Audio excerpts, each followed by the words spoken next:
Yo, yo, yo, yo! What's up, all you burner stoners and potheads? This is Weedman 420 with the Weedman 420 Chronicles. How are all you vipers doing out there? Mrs. Weedman. Mr. Weedman. How the hell are you? I'm doing well. That's awesome to hear. Yeah. How are you? I'm doing great. I banged my eye today, though, on a Yeah, you door. did. Got a nice little knot on my on my upper eyelid. I was going to pick up some food for Mrs. Weedman and I, and the door was heavy, and I pulled it, and it whacked me square in the eye, and I got a little bump. Oh, I can see it's bruised. I got a nice little bruise over the eye. I can laugh about You it just now. pulled the door right into your own head. Right into my own face. Lucky it didn't. Did you yelp? Ow! No, didn't even say Nothing? anything. I just, Nothing. when I Were you yelled, mad? I yelled "fuck" in my head really I was loud. gonna say, did you have like flared nostrils and I was smoke coming out of I your just ears? couldn't believe I did it. Welcome to my life. The door was fucking heavy, and Yeah. I gave it a yank, and I yanked it a little. Didn't know my So it own wasn't Popeye as strength. yeah, it wasn't as heavy as you thought. No, but it was solid steel, boy, and it whacked Ouch. me. Hey, everybody out there in the world. Hopefully you're smoking some big fat doinks while you're listening to the show. Mrs. Weeman and I are about to get baked because I need it. I do too. Yeah, I can't wait. You're yawning already. No, I'm not. I'm not Not? yawning. All No, right. it's just no, I'm fine. I'm ready. This weed is not going to make me yawn. No, this is Tropical Cookies. It's a sativa dominant strain. Sweet. Can I smoke it? Yeah, smoke it. All right. 80-20, 80 sativa, 20 indica. It's named for its super delicious flavor and high-powered celebrity parentage. Tropical Cookies is the perfect choice for any lover of powerful sativas like its parent strains. Tropical Cookies has a sweet and fruity tropical sour citrus flavor with a lightly spicy and nutty exhale. The aroma is very similar with an earthly citrus overtone that's accented by fresh tropical fruits and freshly nutty baked cookies. The Tropical Cookies high is just as delicious with a lifted overtone that will have you feeling energized, focused, ready to take on your day with ease. This is accompanied by a physical sense of energy that gets your limbs moving, although they may begin to feel relaxed at times, leaving you kicking back, although not sedated or couch-locked. With these effects, it's about 23 to 25% average THC. Tropical Cookies is often chosen to treat those suffering from conditions such as depression, chronic stress, anxiety, chronic pain, and arthritis. This bud has popcorn-shaped bright green nugs with thick orange hairs and a coating of tiny, milky, white crystal trichomes. Effects: energizing, focus, happy, relaxing, uplifting. Relief symptoms of anxiety, arthritis, chronic pain, depression, and stress. Flavors are citrus, fruity, sour, sweet, and tropical. Aromas are citrus, earthy, herbal, nutty, sour, and spicy, and tropical. And this was grown by our good friend, Big Earl. I just keep smoking it over here. Yeah, I smoked this last night during the Grow Hour episode, which was phenomenal, by the way. We had some really good guests on, but I smoked this last night, and I smoked a whole bowl, and I was pretty stony baloney. I like the Grow Hour show because I don't have to talk as much. I get to just get baked. I ask questions and joke around. The seriousness comes from Big Earl and our guests, but I'm the comedic effect on it all because I don't know what the fuck I'm doing, so I just get to have fun and get stoned. You're like the MC. I am the MC. Just keep the show rolling. I do. We had a very good weekend. We did a great pop-up at the Rise Mundelein Consumption Lounge. It was great. You know why I liked it too? Because we got to smoke indoor. It was fun. While we were doing the vendor day. Yeah. So that was awesome. So you get to smoke in the lounge. We bought some dog walkers, and we bought some classic Jack Herrera, and we got a stone, and we got everybody around a stone who was doing the vendor booths. It was kind of fun. And one of the salespeople next to us who had a booth, she ordered sauce and was smoking sauce right there. So this place is cool. It's Rise, and Rise they're a multi-state operator, but also have about 8 or 10 dispensaries in Illinois alone. 10. Yep. And this particular dispensary is medical and recreational, although They just reopened. They remodeled. They remodeled, so they reopened their medical that weekend. And they're the first legal, legitimate consumption lounge. So you can get in line for your recreational cannabis. You can get in line for your medical cannabis. It's 2 separate spaces, completely separate spaces, 2 different entries, like building, kind of like combined building, separate entrances. Yep. Then in the back through the recreational dispensary is a lounge. And in this lounge, there's TVs, there's a bar. On the back of the bar on all the shelves are different bongs and smoking apparatuses. In the refrigerator are bongs filled with water and being chilled. So you don't see beer and taps and see things. bongs, You see, baby, yeah, bongs, yeah. bongs, And so it's kind bongs. of being expanded upon. It's a growing space. Like they're getting it established. They have a coffee maker, an espresso maker. They're not functioning yet, but it's kind of a work in progress. But it was cool. It was a jam-packed day. They had events going on from noon until 8 like o'clock. 8 or 9 Yeah. p.m. And so we were there for the afternoon for a vendor event. We unfortunately, because of Illinois laws, they can't let you display or sell items within the dispensary. We had to be in the lounge. But like Mr. Weedman said, that was really cool because we got to smoke. Yeah. It was really and fun. chill. And it was just fun to sit and experience people hanging out in the lounge, like a couple guys It was with crowded. their big bong smoking. Yeah. So there's an apparatus, a menu of gear, and then there's a menu of medicine or recreational cannabis. And so you go through and you pick your product you want to buy, and they bring it back to the lounge. The company does, and the bud tender brings it to your table.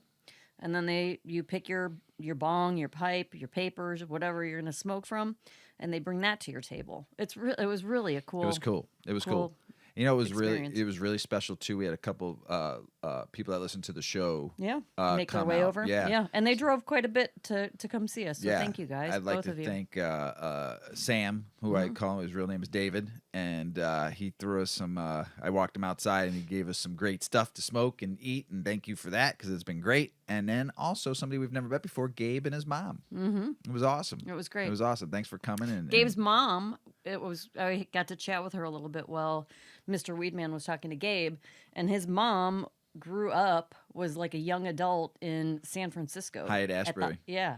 At the height of, in the 60s, at the height of cannabis, like revolution in San Francisco. She's like, oh, well, all this stuff, I don't know. I just smoked joints and bongs. And we called it Mary Jane.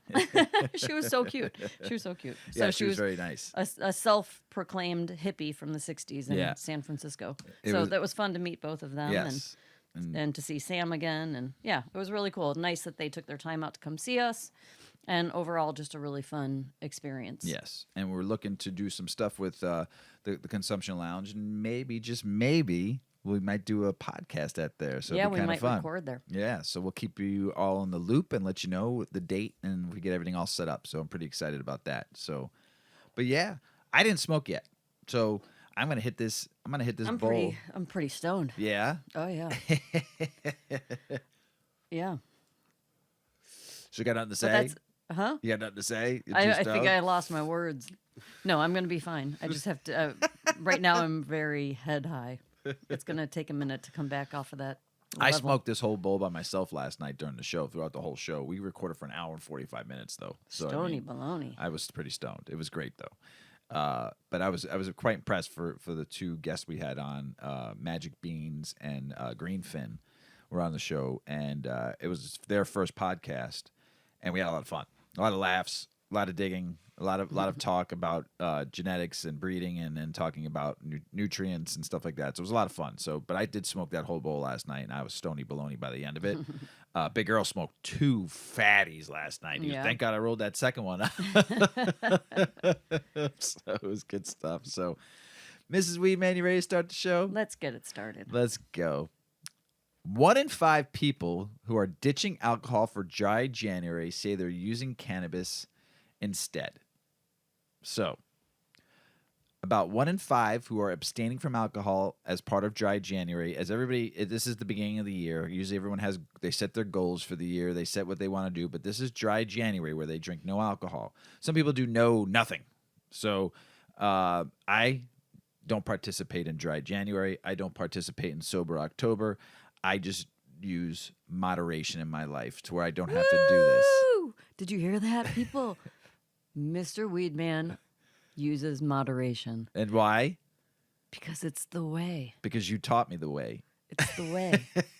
It took Mr. Weedman a lot of years. Till I was about 45. There's still some times where I have to, remind him about moderation. Not as bad as I used to be. But So you could probably say the same about me. So I don't participate in any of those. I just moderate my life so I don't have to participate in that. I don't overconsume anything. So while most observers, 33% of the month-long alcohol breaks say they're not replacing booze with anything. 21% said they are opting for cannabis and CBD products, the poll from Civic Science found. Cannabis and cannabinoids are the most common alternative, with more people saying they're using the substance instead of alcohol for January than opted for a non-alcoholic beverage. Yeah, man. There's a lot of non-alcoholic beers in the last couple of years, especially the craft industry has done a lot of non-alcoholic beers. Why? Why bother? I mean, it's just like I've tried some of them. Some of them are okay, but it's just to the point is it's just to me they don't taste very good. They taste like tea. More than, I'm not talking about a Pilsner non-alcoholic beer. I'm talking about like a craft IPA or something like that. It tastes like I'm drinking cold. It's warm tea. Or lukewarm tea. It's kind of weird. Soda and seltzers are 20% and kombucha is 6%. Young people are most likely to say they're consuming cannabis over alcohol, with 34% of those 21 through 24 getting high while going dry. I like that saying. Get high, go dry. Compared to 24% of those 25 through 35. 22% of those 35 through 54, and 9% of those 55 and older. Those boomers, baby. They're saying, fuck dry January. I need booze. The result of the survey, which involved interviews with 938 people from January 6th to 11th, reflect a broader substitution trend that's been identified in multiple polls and studies over the recent years. As more states legalize marijuana, more people are choosing to use cannabis over alcohol, as well as certain prescription drugs like opioids. That's great. Part of the reason for the trend appears to be related to perceived dangers of various intoxicants, with most Americans saying they believe that cannabis is safer than alcohol and tobacco, as one survey released in October found. A separate poll released last year found that more Americans now openly admit that they smoke cannabis or eat cannabis-infused edibles or tinctures or anything like that. They say they smoke cigarette. They say they've smoked cigarettes in the past week. More than twice as many Americans think that cannabis has a positive impact on its consumers and society at large than say that the same about alcohol, according to the Gallup survey data. The general consistent, which the results of another poll released last year, is showing that more Americans think it'd be good if people switched to cannabis and drank less alcohol compared to those who think the substance substitution would be bad.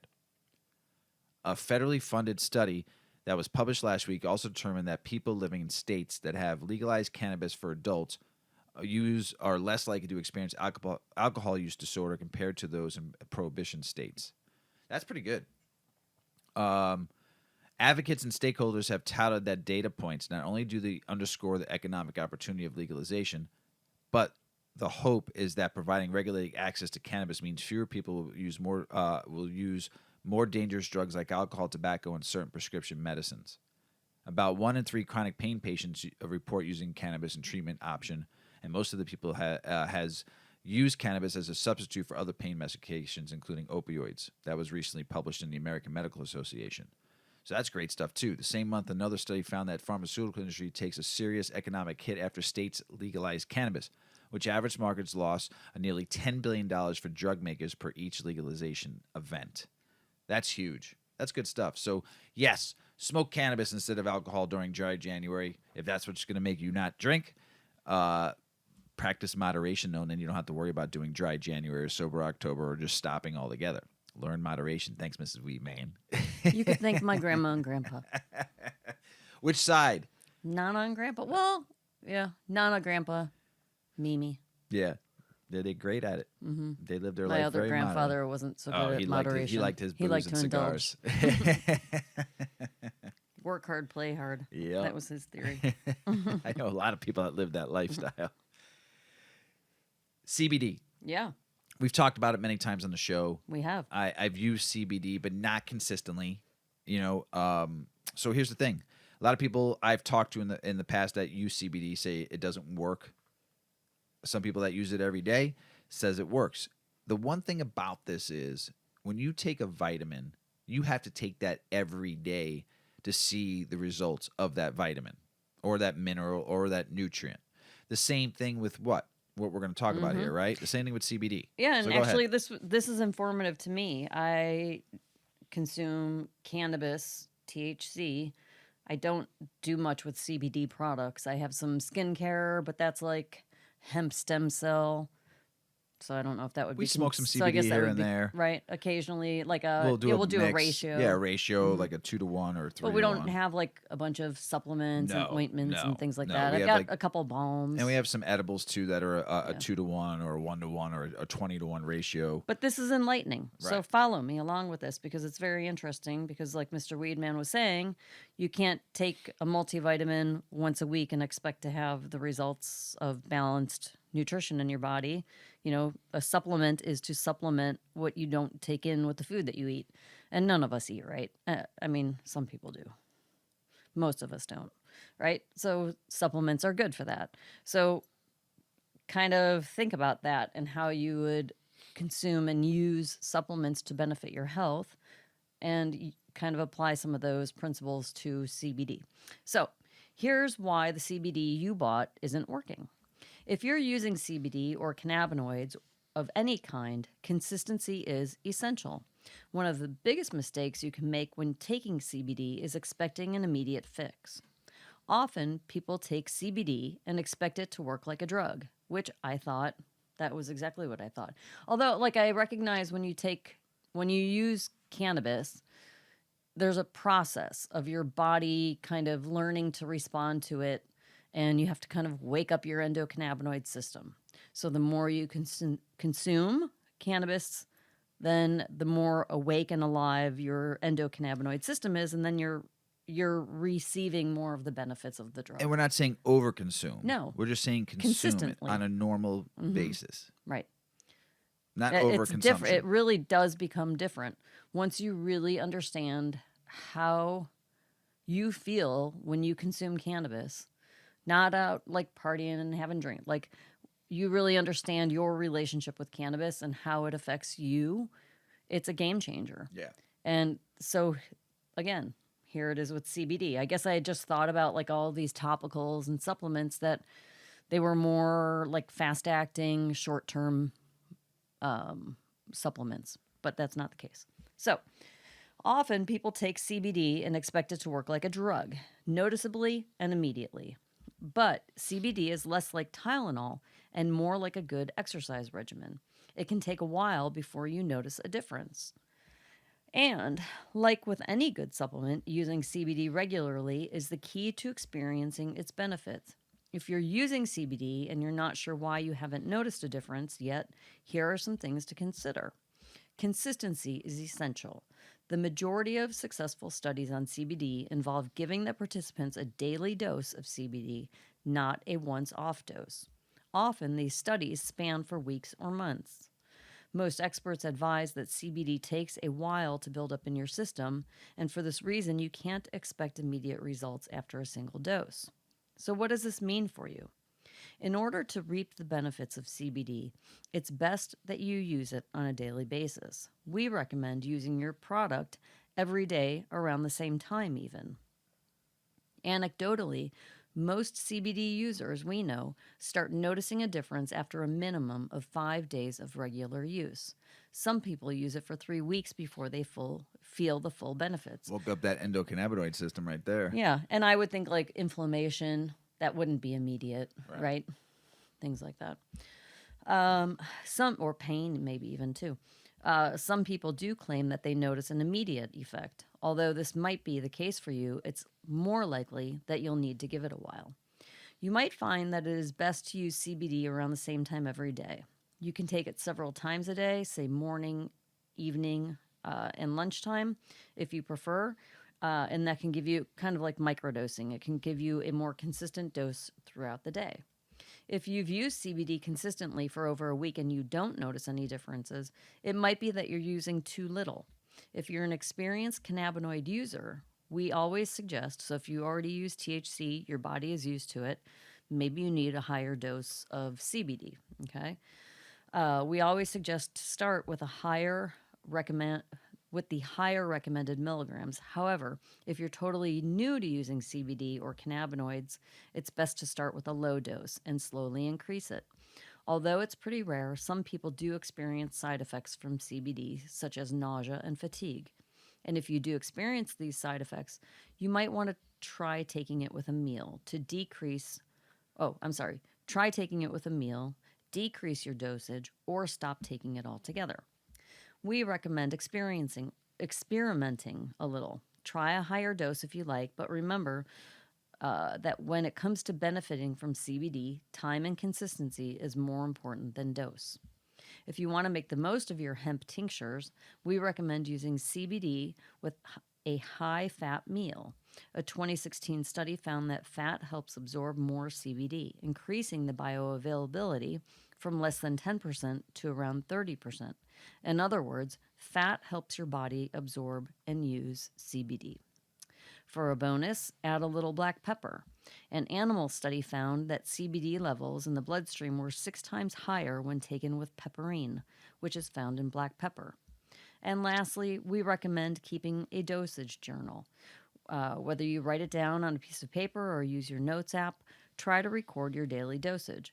When you're new to CBD, this can help you learn what your body will need and figure out your ideal dosage. Since no two bodies are alike, only you can hear what your body is saying. We're used to instant gratification.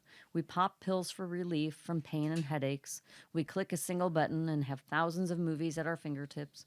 We place online orders and receive them the next day.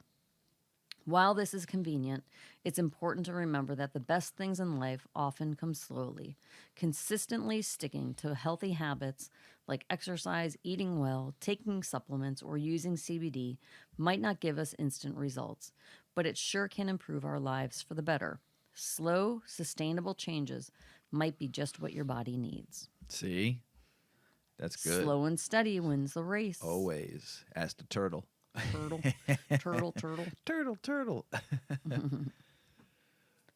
First U.S. surgery, cannabis guidance released. The American Society of Regional Anesthesia and Pain Medicine agreed to basic guidelines for cannabis and surgery. Finally, detailed and informed advice on the potential interactions between cannabis and anesthetics medication before, during, and after surgery is taking shape. The first guidelines of cannabis use and surgery timeline were published on January 3rd by the American Society of Regional Anesthesia and Pain Medicine, who acknowledged that up till now there is no single document that summarizes all of these concerns. The guidance is based on known data and recommendations from the Proprietary Use of Cannabis and Cannabinoids Guidelines Committee, a group composed of 13 anesthesiologists, chronic pain physicians, experts, and patient advocates. The committee answered 9 questions and made recommendations using a modified Delphi consensus method. They arrived at over 75% agreement required for recommendation, and all 21 recommendations achieved full consensus. Recommendations include screening all patients before surgery, postponing elective surgery in patients who have altered mental status or impaired decision-making capacity at the time of surgery, counseling frequent users on the potential negative effects of cannabis use on prospective pain control, counseling pregnant patients on the potential risk of cannabis use at times to unborn child. We talked about that in the last episode about using cannabis while being pregnant. The mixing is in on that. So, addressing surgery and cannabis concerns. While many of the proprietary risk and challenges related to proprietary cannabis, such as how to advise patients I'm going to butcher this word, preoperatively, the effects of cannabis on, you just got to sound it out and you get it right, on anesthetics medications. And interaction between cannabis, opioids, and pain have been described in the literature. There is no single document that summarizes all these concerns and provides evidence based on recommendations, the document reads. The document continues, flexibility in clinical practice guidelines is intended to enable person-centered decision-making and takes into account individuals' expected health outcomes and well-being within the context of various regulatory environments. No recommendations were made for the reduction of cannabis administered by other non-smoking routes before surgery, due to current lack of evidence. The routine of tampering of cannabis and cannabinoids before, during, or after surgery. The use of an operative EEG in patients who have taken cannabinoids, nor adjusting opioid prescriptions afterwards in surgical patients who use cannabinoids. Authors noted the wide range of recommendations for pre-op patients, but cautioned that surgery could be postponed for a minimum of 2 hours after smoking cannabis. People who rely on medical cannabis are advised to taper off before surgery in some cases. Most current recommendations, however, advise patients to abstain from cannabis a few to 10 days prior to surgery. A recent consensus-based guideline recommending reducing cannabinoids use 7 days prior to surgery, while cautioning not to attempt any tapering strategies within 6 days of elective surgery and not to attempt tapering a day prior to the surgery. The document continues with a range of guidance. Contrary to this recommendation, recent reviews of cannabinoids recommended 72 hours prior to surgery. An even more conservative recommendation was recently provided, in which the authors recommend up to 10 days of oral cessation of oral cannabis consumption. Does cannabis impact anesthesia? Research has a long way to go. However, there is a growing body of evidence showing potential interactions and effects of cannabis before or after surgery. One study published in Baylor University Medical Proceedings in 2019 shows that cannabis consumers may require higher doses of anesthesia than non-consumers, as well as a slew of potential interactions, while another study found no significant difference between surgery in their gastrointestinal tract. Cannabis might be an issue at the dentist as well. There is a strong belief that cannabis interacts with the Novocaine and local anesthetics like lidocaine. In one study dating back to 1976, THC interacted with undesirable with anesthetic medications. I have to agree with the dentist part. Remember, they have to. Yep. So I had a lot of teeth work done the last couple of years, and they could not get my mouth numb. They gave me above the legal limit the last 2 or 3 times. I talked to the dentist, and I said to him, I said, I do smoke cannabis. I do consume every night. Does this have an effect on the Novocaine and the anesthesia, the Novocaine? And he goes, possibly. He goes, there's not enough studies. And he goes, I really don't know the research, but it's possibly that could be happening. So they had to give me even a stronger Novocaine. I forgot what it was called. And they had to stick it in the back of my ear, through my mouth, that hit the back of my ear. I remember you talking about that. And I finally got numb. Right. 7 shots of Novocaine and the fucking shot behind the ear. Were you confusing pressure with pain? Huh? No. Like, were you thinking you were feeling it, but you weren't really feeling it? No. I fucking know. Oh, yeah. Pain. Oh, yeah. Like, I had to get a root canal done.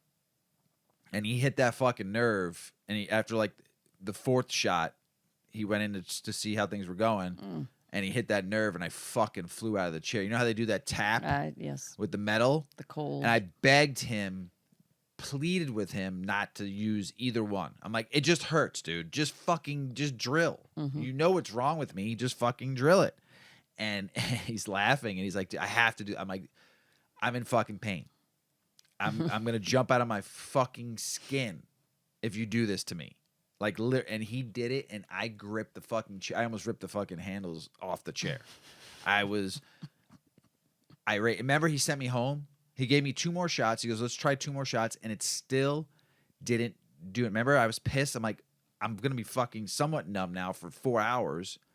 And he goes, well, I got to have this other doctor that knows this procedure. He's the only one that does it. I don't know how to do it. I'm like, where they have to go through the back of the so you had to redo it all over again. He shot me up 6 times, shot it inside the tooth, and then they did the one behind the ear. Crazy. Nuts. So maybe it could be possible reason why it doesn't interact well with Novocaine. It blocks it out. So it's possible. So yeah, so then maybe you need to do, before you have any procedure, do like a 3 or 4 day tolerance break. Or just a break just for just shoot me through the back of the fucking mouth. How about that? Behind the ear. Well, I mean, if you could avoid half of those shots and not have to get the bad one. Just give me that one. You know now. Right. Just give me that one shot and call it a day. No. Just don't smoke for 3 days before your procedure, goofball. And then... He could have knocked me out. He said, you want some gas instead? You should have just taken that.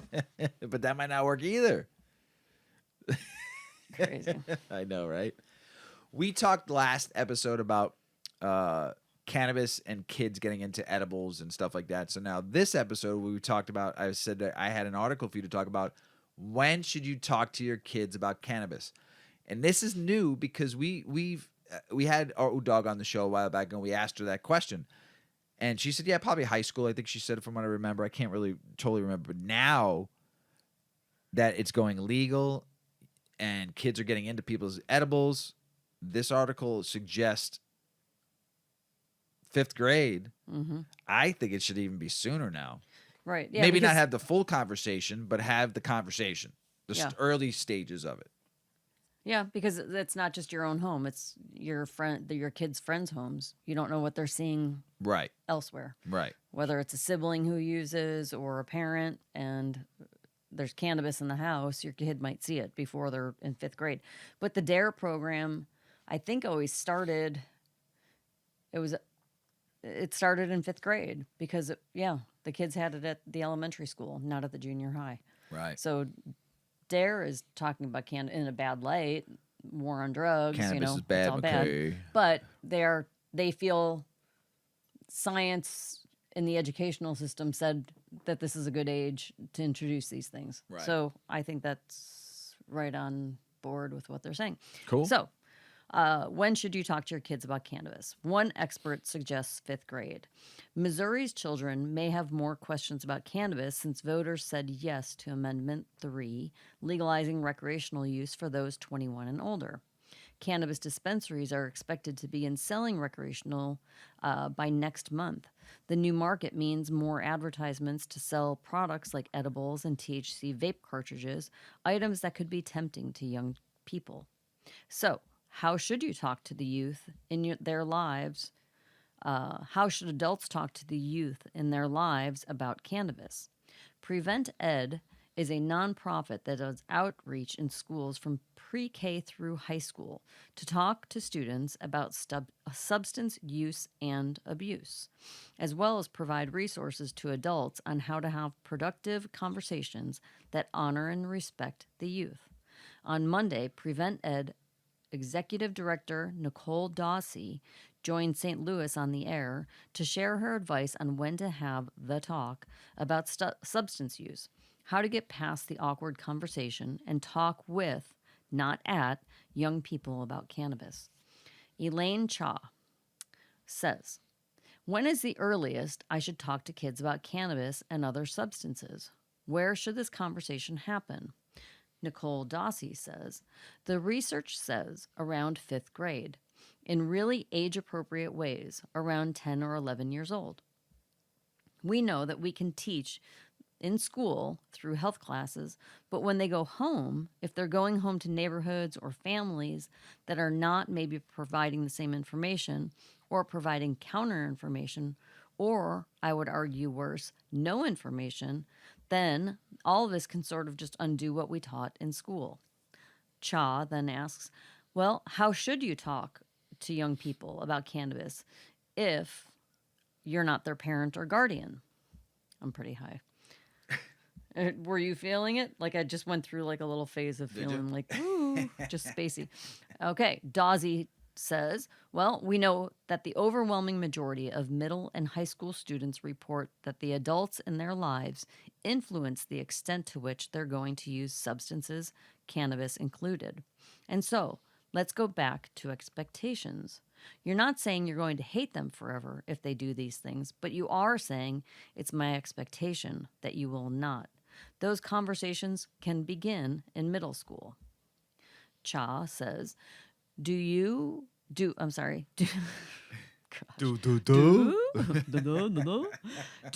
and teens want to talk about cannabis with adults? Dawsey says, they absolutely want to talk about it. There are times in a young person's life where peers are the most important. We also know that adults who they value as mentors, those are the people that they are seeking out. To hear more from Nicole Dawsey, listen to St. Louis on the Air Apple Podcast.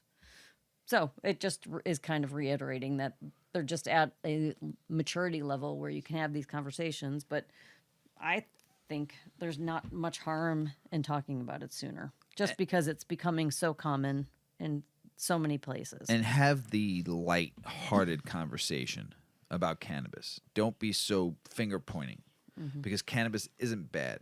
Talk about the benefits of cannabis. Reach out to experts or people who know about cannabis and can give you some information. There should be Some like a a kid's, manual yeah. or something like to show the good of cannabis, not saying that all the bad information that's come out about cannabis in the last since But then there's the fear, I think, that a parent of a 10 or 12 or a young preteen, if you tell them all of the benefits and how if you great it is, but if you teach them that it's a medicine and how it helps somebody that has seizures, right? or somebody who has cancer, or somebody. But maybe you only use it recreationally. I think it's a matter of acknowledging the plant for what it is. Right. Just like alcohol. It's alcohol, no, because No. it's a much different lesson. Yes.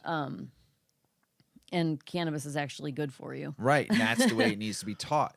But then with limitations to say, like, that your brain is developing. So even though it is good for you, if you don't have, at this stage of your life, it's really only beneficial to you if it's a medicine. So if you have a condition that would require it for your health, Seizures. Right. then, or anxiety or depression, Right. they're fine, whatever. If it's beneficial to your health and the benefits outweigh the risk of maybe your brain health and your brain growth and development, those are odds that have to be weighed all the time when a child becomes sick, when an adult becomes sick, and you have to take a medication to handle the illness that you have.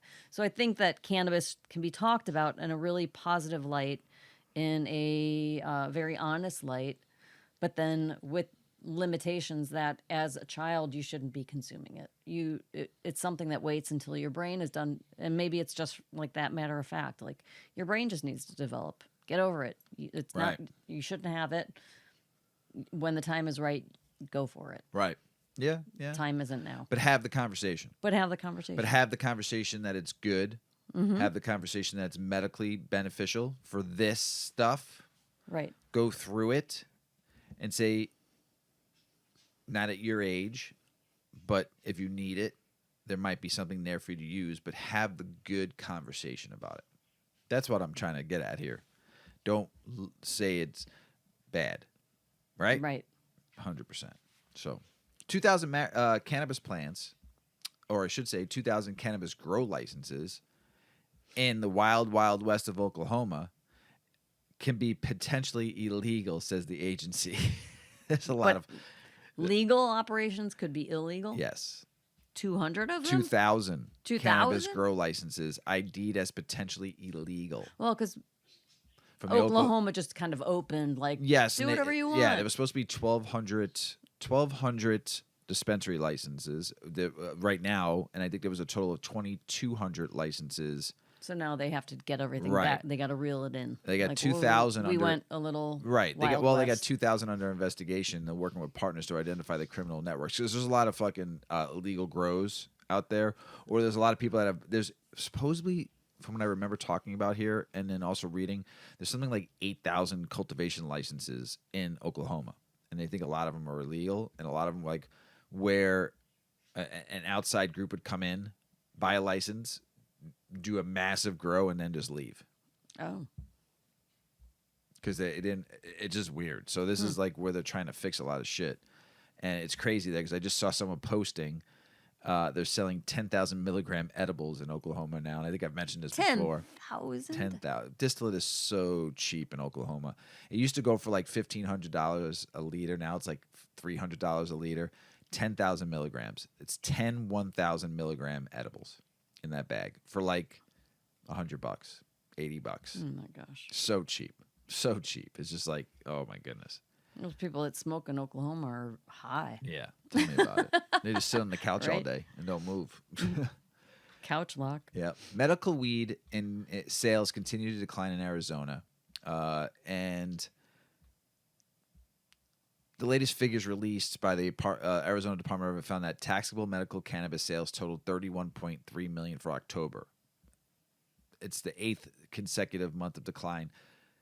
All states go through this that are medical, that go recreational. They lose a little bit of their med patients because most people didn't really truly have an ailment. They just went to the doctor and they got a card and they were able to buy medical cannabis. When the card probably lapses, they don't go back and renew it, and they just go to the rec side of things.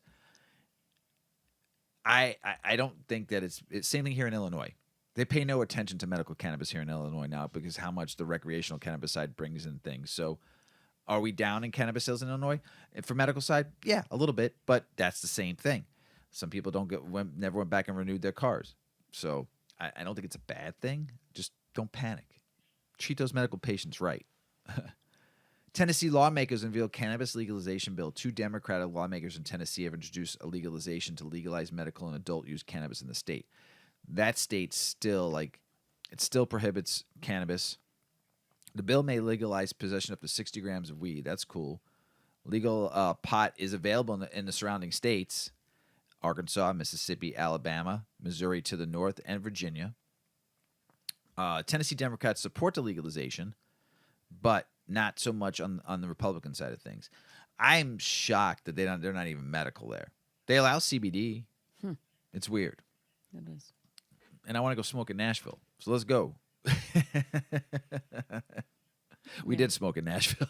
I've smoked in Nashville many times. But I don't want to get in trouble smoking in Nashville is what I'm trying to say. Here's something big. This is dope.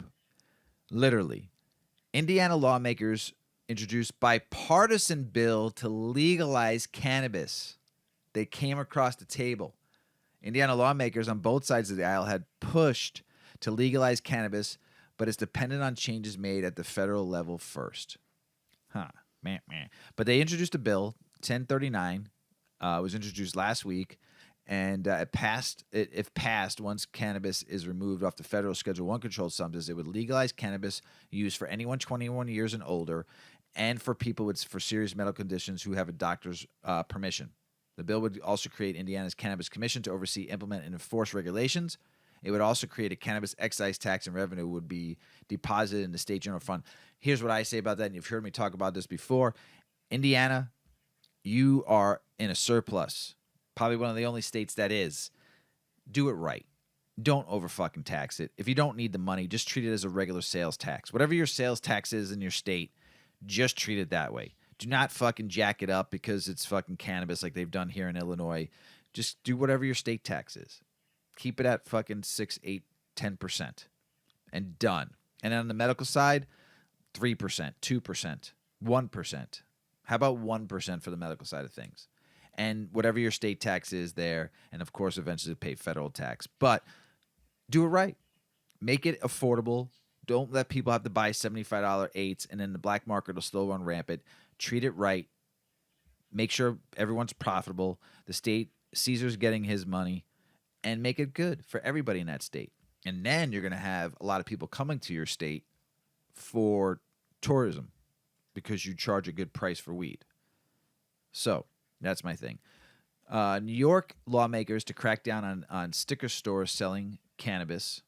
The first recreational cannabis sales started in New York in December, nearly 2 years after the state legalized recreational cannabis. The state's illicit market is thriving, while there's only one shop so far selling illegal adult weed. I wonder how long those fucking lines are.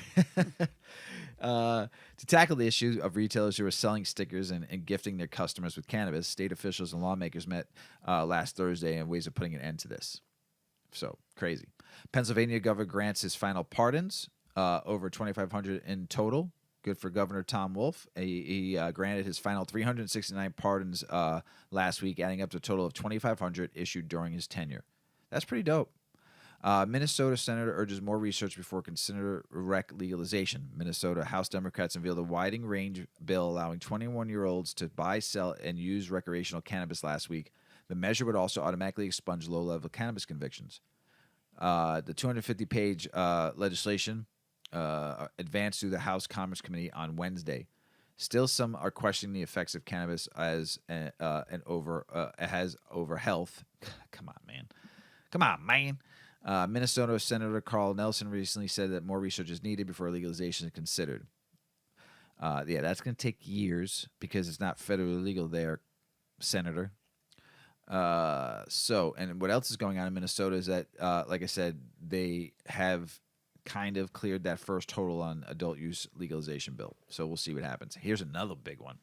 Wisconsin Republicans refuse to consider legalizing recreational cannabis, No, but I read that rec, today. I know. but not med.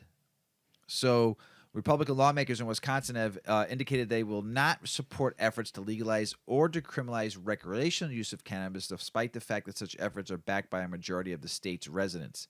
Vote them out. Lawmakers are considering making cannabis accessible for medical reasons in the state under very specific circumstances. Certainly, every state that borders Wisconsin allows some form of medical cannabis use. But both leaders said they didn't see a path forward for legalization that would legalize recreational use of the cannabis, despite the fact that 2 states bordering Wisconsin already have such measures in place, and a third, Minnesota, appears to be headed most likely in that direction. So, come on, Wisconsin. I love your state. I love going to Madison. It's a great town. Milwaukee's cool too, and the whole state is beautiful. You should legalize it, not only just on the med side, but on the rec side. You are losing so many people to going down to Illinois to buy recreational cannabis. Same thing with Iowa. I see more cars in the parking lot, Iowa parking lot, along the border stores here than I do Illinois. They at least got a little minute medical program doing $10 million a year. But you're telling me that Wisconsin can't get at least a full medical program going, which is just absolutely asinine. They have great soil up there. You can get some great cannabis up there if they grew it in that soil. It would be amazing. Yes. So get your shit together, Wisconsin. Connecticut cannabis customers were surprised by prices, and they analyzed it over other states. Prices at Connecticut's newly opened cannabis recreational dispensaries are higher than prices at dispensaries in surrounding states, according to CT Insider. Well, you just started. That I get. But on the first day of legal cannabis sales here, many customers took to social media to decry what they saw as prices higher in Connecticut than those for comparable products in Massachusetts, among other states. Finally, now I can spend $35 on a pre-roll that won't even get you high. One user said $35 on a pre-roll. What?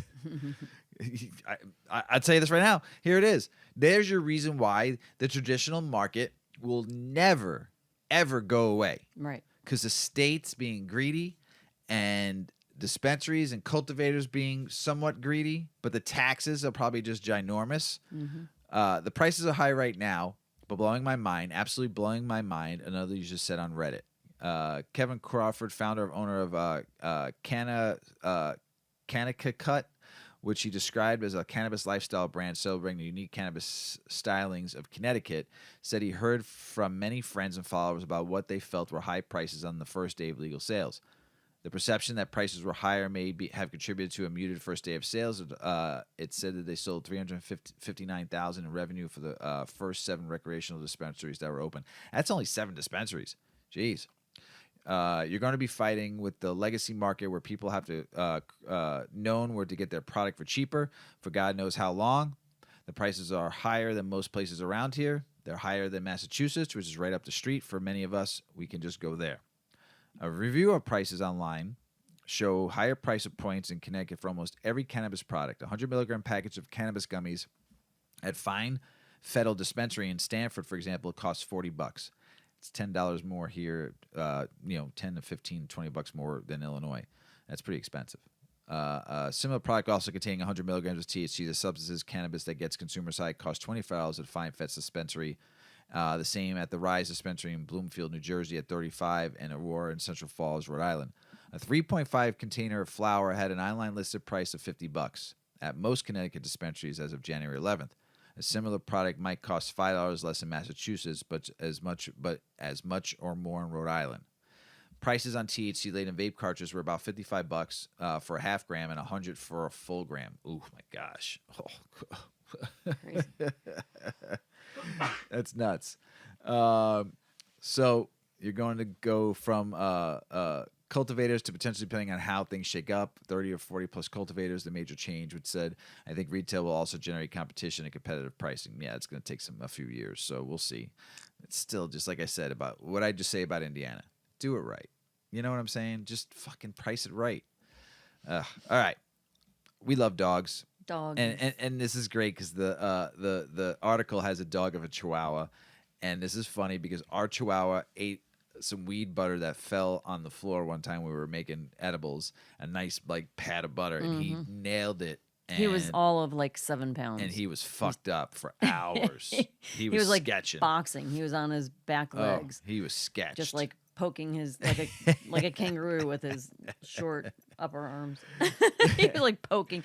He was so nervous and oh my god, the poor little guy. Oh yeah, he was fucked bad. up. So dogs on doobie stats soar with pot legalization and normalization. Tell us about it, Mrs. Weedman. Yes, dogs on doobies. More dogs are getting high on their owner's supply. Accidental consumption of cannabis by children and pets has spiked nationwide, sometimes leading to episodes of cannabis-induced toxicosis. It's not unusual to see 2 cases of marijuana-related poisoning per shift. Angela Collins, who practices emergency veterinary care in Springdale, tells Axios. Calls to the National Pet Poison Helpline for issues related to THC increased 987% between 2017 and 2021. Veterinarian toxicologist Renee Schmid, who's located in Bloomington, Minnesota, tells Axios. More than 50,000 pounds of medical marijuana was sold to about 90,000 cardholders in Arkansas last year, a record high since the state's industry launched in mid-2019. Dogs, like toddlers, use their mouths and noses to investigate the world and are more inclined than other pets to ingest THC-laced products. Cats rank second. So I guess what they're saying with that blurb, this article was kind of weird, and I tried to turn it into more of a readable article. They're relating, they're correlating, the increased sales through dispensaries to the increase in ingestion, right? Accidental ingestion. So dogs, like toddlers, use their mouths and noses to investigate the world and are more inclined than other pets to ingest THC-laced products. Cats rank second. Many edibles come in the form of sweets, which are very attractive for canines, veterinarians said. THC-laced butter used to make edibles is particularly harmful because of its high concentration of the chemical THC. And while toxicity is rarely fatal for pets, the substance can cause unusual behavior, and panic for the animals and their owners alike. Easier access is likely to blame, at least in part for the increase in pet poisonings, according to a study published last year. There's a strong correlation between registered medical card holders and cases of toxicosis in dogs, a separate academic study found. A spokesperson for San Francisco's Just Answer Veterinary Care said the National Service fielded more than 7,700 marijuana-related calls from 2019 to 2022. Legalized weed is a $64 billion market across the nation, and some form of THC is permitted in all but 3 states. Voters will weigh recreational use in Oklahoma this March, and Ohio lawmakers have until May 3rd to approve a citizen-initiated proposal, or it too will go to the voters. Dogs are attracted to the dried version of the plant and will eat unburned marijuana from ashtrays. We have one that tries all the time. Said Beth Kohler with National Veterinary Associates. Many dogs seem to ingest cannabis in San Francisco Bay Area parks and sidewalks, she added. So be smart. There are signs to look for when your furry friend may be stoned, and that includes shaky walking, lethargy, flinching, vomiting, hypersensitivity to light or motion, and dribbling urine. If there's a question about how much your dog consumed, consult with the veterinarian, and most pets will sleep it off in 24 hours, the vet tells us. The bottom line, be honest with your vet if you know weed was involved. It can be a sensitive subject for some people, but cannabis is increasingly accepted and protected under the doctor-patient confidentiality. And of course, lock up your stash. Lock it up. Lock it up. I know Yuki Well, she likes it. she Yeah. loves it. She's Yeah. always sniffing the She's always trying to tray. get it. She ate a joint. Remember that? Yes, she did. She did. She did. She slept really well. International news. Australian residents could save 850 million annually if cannabis is decriminalized. That's fucking awesome. I mean, just incredible how much money they can save. uh, Here's a good article. Where is it? Get in, loser. We're going on a private ganja farm adventure in Jamaica. I just nailed down a private ganja farm adventure in the hills of Jamaica. While there, I would see cannabis growing. Pick some, watch the bloods dry, get stoned as hell. It was a tad unclear, nonetheless. I was hyped. This is the person writing the article talking about her trip and how she booked it all. Jamaica's all-inclusive properties were boring to me. I wanted something different, away from the beaches, to romp through the green, mountainous hills, so I booked a trip, feeling anything but a loser, ready to explore a more local side of the island, more local than internationally owned resorts at least. It's worth noting that there are plenty of locally owned guest houses in Jamaica. Technically speaking, ganja, weed, cannabis, etc., is illegal in Jamaica. It was fully banned and deemed illegal under the 1913 ganja law, and for over a century was treated as a black market commodity. Thankfully, world leaders are starting to come to their senses, and cannabis was officially decriminalized in 2015. Jamaican residents can now possess up to 2 ounces without the worry of criminal record and cultivate up to 5 plants without prosecution. It seems like that second clause is pretty open-ended and not as heavily enforced, considering ganja grows plenty throughout the island, and there's a lot of talk of the farmers up in the mountains. Still, it does seem like there are a few safeguards. I was told little to no information on where the ganja farm was located and where exactly I was headed. Adds to the mystique. I got picked up at 9 a.m. My driver drove me, and I sat in the front seat, and I noticed that most of the land was fenced off for farming. Dennis explained that the first town we came to, Good Hope, currently represents one of the largest farm-based communities throughout the whole island of Jamaica. A local football field sat in the left center of town, and complementing the houses nestled alongside of the road. A few more minutes up Mount Airy, Dennis slowed down and pulled over. Right behind us was a small bar.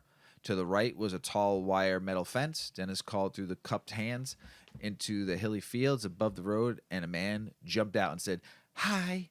No, I'm just kidding. Just jumped out and said, "Over here."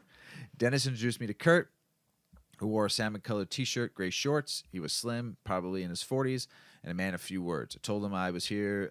We started walking our way up through the dense switchbacks. Having lived in Colorado and Utah in the past 3 years, I was able to keep up pretty easily. Kurt was leading the way, me following behind, and we went up the hill. And once Kurt opened this gate, it became sensory overload, and I understood the magnitude of the operation. Thousands of plants surrounded the field of vision in just about every direction I looked. Not only that, but the smell was mouth-watering. Even if you don't smoke weed, it's hard not to take a liking to the smell of fresh plants. Here the plants lived and prospered among the natural terrain of the land. Many of the plants were growing in tires, but some were also growing in the natural soil. They're up 393 feet above sea level, and there's a plethora of limestone throughout the farm. Believe it or not, the ocean once covered this land before, and the island rose out of the sea millions of years ago. While growing cannabis outside may not be considered optimal conditions in the United States, it is in Jamaica. I was told that the farm is among dozens more throughout the area and grows and cultivates ganja to be sold and dispersed throughout the island. Because of the mineral-rich rocks and soil, the plants prosper and grow here year-round without a problem. Whew, that's awesome. Making sure I watched my footing, I walked through the dense forest of cannabis plants. Huge plants as high as 10 feet hovered over me, while some plants were just starting off as little sprouts. There were families of plants ready to harvest, and little wee new buds that were soaking in as much sun as possible to thrive. I don't know, maybe thousands, Kurt said, of plants and hybrids and pollinating and replicating almost every day. He couldn't keep count of how many plants he has. I guess that's a good problem. I noticed several piles of what looked like fresh Fire ash in various locations throughout the farm. The plants like to smoke, Kurt told me with a slight laugh. He was telling the truth. While cannabis operations in the States may have to adhere to strict growing guidelines and use calculated research and additives, chemicals in order to get the best tasting strains, the Jamaicans I met, Kurt in particular, prefer a more natural method, smoking the plants. He explained that exposing cannabis plants to regulated small amounts of fire smoke yields stronger, more potent plants. While ganja leaves and aromas took up most of the sensory awareness, some misplaced plants also stood tall among the cannabis plantation. A papaya tree, banana tree positioned themselves proudly among the cannabis counterparts, while several hidden Scotch bonnet pepper plants camouflaged themselves in thick of the ganja growth. Kurt picked some peppers, they picked a banana, they had some goodies along the way after they got stoned. After strolling through this nearly three decades old ganja farm, smelling the abundance of Mary Jane against the salty breeze, and seeing and feeling the delicious sticky buds, I'd work up quite an appetite. Soon the tour was over, and the time for me to blaze up in the hills of Jamaica was over. That left me to take care of business. Kurt took out a little electric coffee grinder and ground me up some fat buds and perfect consistency of ground flour. And Dennis rolled some of it up in a joint for me. Kurt packed the rest in a homemade coconut bong. We talked about those coconut bongs. So finished smoking. We had a great time. I loved the trip, she says in this article, and right to the point of travel. With the thirst of adventure and the intrepid spirit, it can take you to some mighty high places. Now, the question is, would you just by yourself jump in a car and go to a cannabis farm? By myself? Like This just go person to went one? by. This person went by Yeah, themselves. I don't. Yeah, if I could, Yeah, I would think like it'd to be see cool it. Yeah, to see a farm, an outdoor grow farm, and heck yeah. along the water and in the mountains. It'd be dope. Yeah, why not? Sweet. Now, we talked about one vacation. Tell us how to relax in 2023 with some cannabis retreats. Yeah. If you're looking for ways to relax in 2023, here are 3 cannabis retreats happening this year. It's well known that many people use cannabis and CBD products to relieve anxiety, stress, and muscle tension. A 2020 survey showed more than 80% of participating cannabis consumers used it at least in part for wellness purposes. And though it certainly isn't for everyone, it's helping many people around the world cope with mental and physical health struggles. If you love cannabis and have made a commitment to prioritize your health in the coming year, you might want to consider attending a cannabis retreat in 2023. Cannabis retreats or wellness retreats that incorporate CBD or traditional cannabis products have been popping up as a popular way to both travel and unwind as cannabis becomes legal or decriminalized around the world.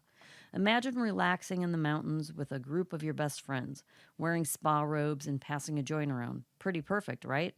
Well, we took a look around the internet to see what cannabis wellness retreats are available. Here are some that caught our eye. 1. Cannabis in Hike, Portland. When? October 15th through the 19th. Where? Portland, Oregon. If you're interested in a retreat that mixes exercise with cannabis, Cannabis and Hike Portland could be just what you're looking for. The retreat is all about self-discovery and spiritual awakening. Prepare to spend a lot of time in reflection and learn some spiritual and mental wellness tips that you can use your entire life.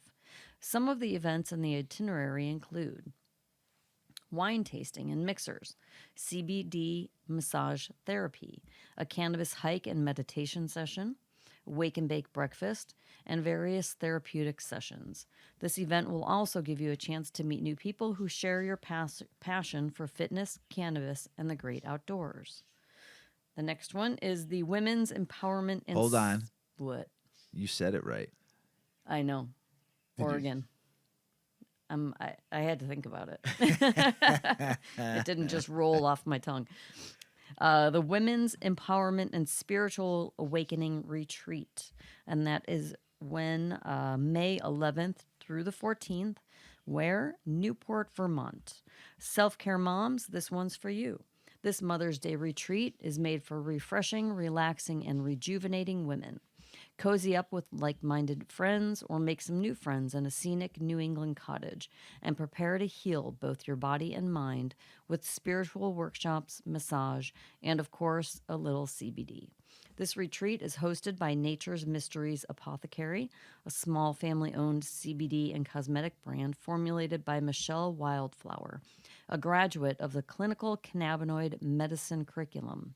The 3-day-long program offers workshops and classes in the following subjects: spirituality, women's issues, cooking and nutrition, herbalism, meditation, medicinal mushrooms, chakra cleansing, connecting with natural or nature spirits, healing, touch therapy, empowerment, self-care, massage, healing, and crystals.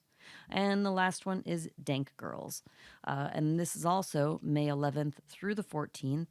And it is in Rockaway Beach, Oregon, or Lewiston, Michigan.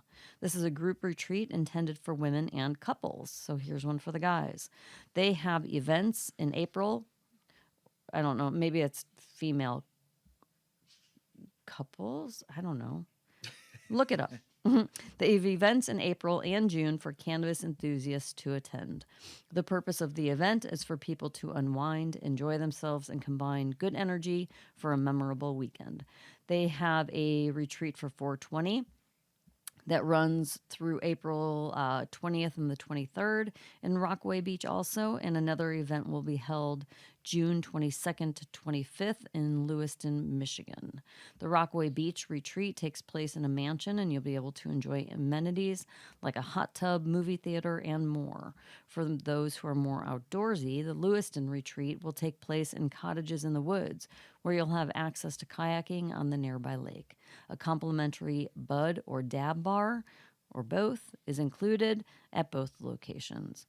So, as you can see, I think we've had quite a few articles about different cannabis travel options, but it's becoming a thing. You got to look for it a little bit, but there is canna-travel, and these are a few that are happening in this. I think the this Dank year. Girls one was for women and women couples. And that's what I was saying. Yeah, Yes, yeah. female couples. Yes. Yeah. Okay. So sorry, guys. We'll find some guy things. We'll talk about them later. Ms. Weedman, Yeah, that's the end of the show. it is. It is. That hour went by quick. That was fast. Yeah, it always goes by fast when you're having fun, right? Yep. And you're stoned. Mm-hmm. You got anything else to say? Pass me the bowl, Yeah, here you go. please. Thank you. I'm gonna have more. There you go. Smoke it up. Smoke the smoke. Little one will do ya. Hey, everybody out there in the world. We appreciate you listening to the show. Thank you very much for all of the DMs and all of the just everything everyone out there is doing. We appreciate you. We appreciate you loving us, and we love you back. Thanks for listening out there. Don't forget to check out 8decades.com, our website, and everything that's on there. Mrs. Weedman's choking. So check out everything on 8 Decades.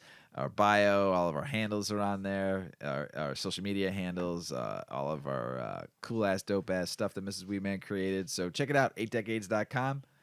And as Paulie always says, smoke smart, puffing away.